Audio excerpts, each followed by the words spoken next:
the Banu Quraysh. It's a story you can find in the Quran and the Hadith.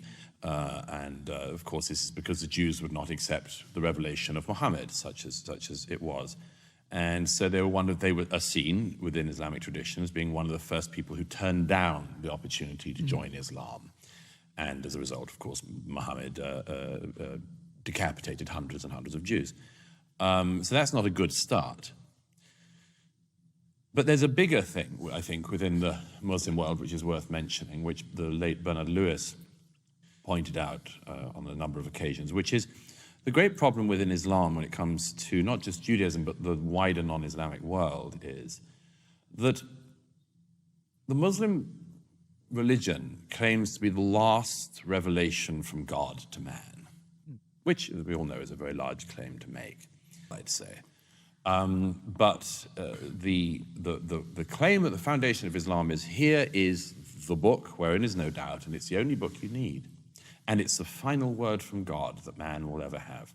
Now, if you are the recipients of this book, the people who end up either converting or being forced to convert to Islam, and eventually the areas that Islam takes over by force, if you are somebody who's brought up in that tradition, you would think that being the recipient of the final revelation from God, you would be in a just tip-top situation. You know, you would imagine that, well, this is going very well. We've got the final revelation from God. What's not to like? What's not on our side? And then several things happen in the millennia since, which is, first of all, many, many Muslims realize that despite having the final revelation from God, things don't seem to be going very well. Until oil is discovered in certain parts of the Middle East, most people live in total destitution. The discoveries and enlightenments of Europe largely passed the Muslim world by. This shouldn't be exaggerated. Certain parts of the Muslim world, of course, give the Western world certain parts of what becomes the Western European tradition. So there were times of interplay. There were times of mutual learning. And now, of course, everyone looks back at them, or many people look back at those times with nostalgia. Nevertheless, in the main, the Muslim world cut itself off from the rest of the world and didn't care to learn from the rest of the world, didn't improve the economic conditions of its people, totally failed to create societies anything like as successful as, for instance, European societies. And therein a question arises, which is, if we are the recipients of the final revelation, why is everything so awful where we live? And then you have the additional thing, which is, and how come the Jews return or re-establish of course, many Jews are already living in the area that's now Israel, but already lived there, but many others come from other parts of the world, including from the Middle Eastern countries where they're chucked out by the governments in 48 and so on. The Muslim world sees this tiny, tiny bit of land, which, among other things, is the only bit of the Middle East that doesn't have any oil.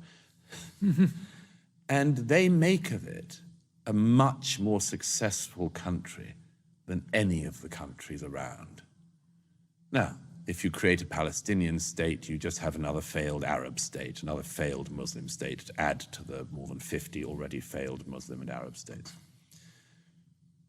What is the explanation that the Jews who refused the Prophet's invitation to Islam are still here, have this tiny bit of land, and make all of these discoveries and other things that show themselves to be so successful? It's some kind of stab in the heart. And instead of saying, we're doing this wrong, the thing is, the Jews are doing something right, and that must mean that they've rigged the game. That's why they care, among other things. And it leads to the deep pathology of anti-Semitism, which has been largely eradicated in Europe among Europeans, not entirely, but largely. There are still some bits of the far right you can find across Europe, and occasionally in the UK with a sort of the whiff of this noxious thing still emerges. On the left, of course, it's much closer to the boat. But principally anti-Semitism in our own day, of the kind that we hoped had ended with Hitler, exists and indeed thrives in the Muslim world.